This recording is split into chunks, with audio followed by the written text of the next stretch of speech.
Welcome students. Now we are going to start with the chapter sequences and series. Sequences and series. This is the one which you have studied at the school level also. So it is just like a repetition one.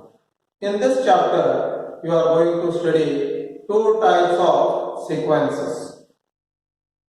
One is arithmetic progression. One is arithmetic progression. And the next one is geometric progression. Geometric progression. Remember, arithmetic progression is also known as AP. You have studied this AP, and geometric progression is known as GP. Now, before this sequence or progression, they both mean the same.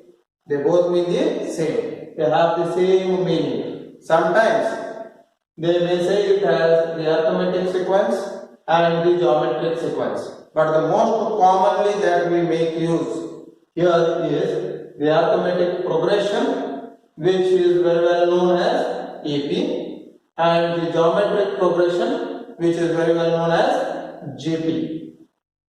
Before we start with the definitions of arithmetic progression and geometric progression, you should know what is a sequence or a progression. Sequence or a progression. As I have already stated, I am repeating it once again.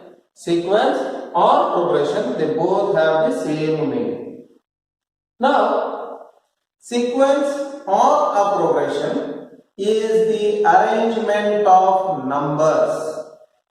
Is the arrangement of numbers in a particular order. In a particular order. In different textbooks, different types of definitions have been given, different grammars have been used, but they mean the same. Right? So sequence or progression is nothing but it is the arrangement of numbers according to some particular rule. There should be a rule. You cannot arrange the numbers as if you like. There should be one particular rule, and according to that rule, if the numbers are arranged, it is known to be a sequence or a progression. So for example, I will just take the numbers 1, 2, 3, 4, 5, 6, 7, 8 and 9. And I have arranged these numbers in one line. And what is the rule? The rule is the second number if I want to write, I will be adding plus 1 to the previous number. If I want to add the third number, I will be adding plus 1 to the immediate previous term, not to the first term, not to the first term. I will be adding e to the immediate one. So this is the rule. So adding plus 1, right, to get the next number. So this is one sequence. One more we have, that is 2, 4, 6, 8, 10, 12. Now this particular rule may be two types. I will be taking it as two types. First one is I will be adding plus 2. I will be adding plus 2 to the next number to get the next number. So this is one rule, that is 2, 4, 6, 8, 10 and 12. Now sequences are of two types. If they are finite number of arrangements, it is known to be, if they are finite number of arrangements, it is known to be a finite sequence or a finite progression.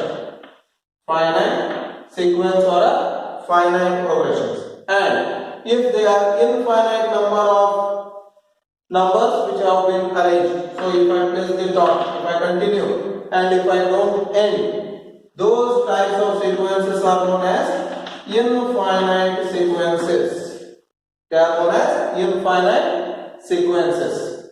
One more type here I have told you about addition. Now, let me consider 3, 9, then 27 and so on. It is also a sequence where you are going to square the previous term, right? Or it is, don't take this, in geometry, yes.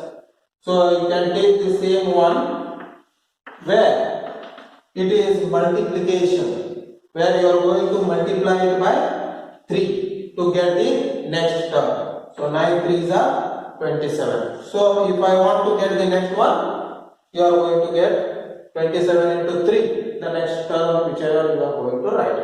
Now remember about finite and infinite sequence.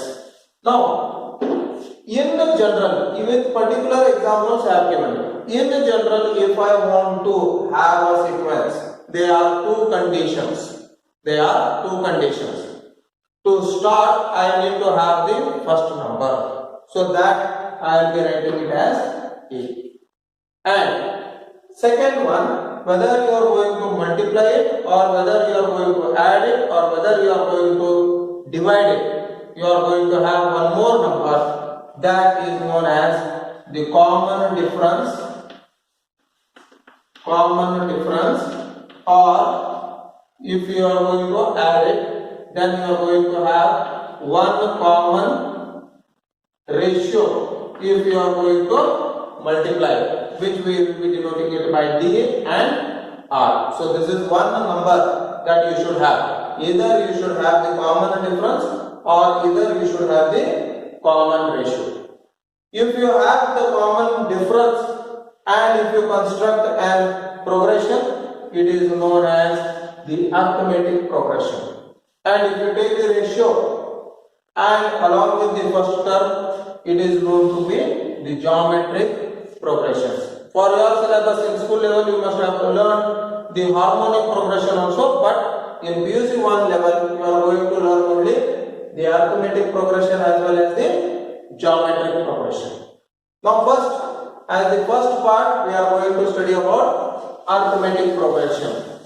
Now in order to have a sequence, remember, you should always have the first term and the common difference.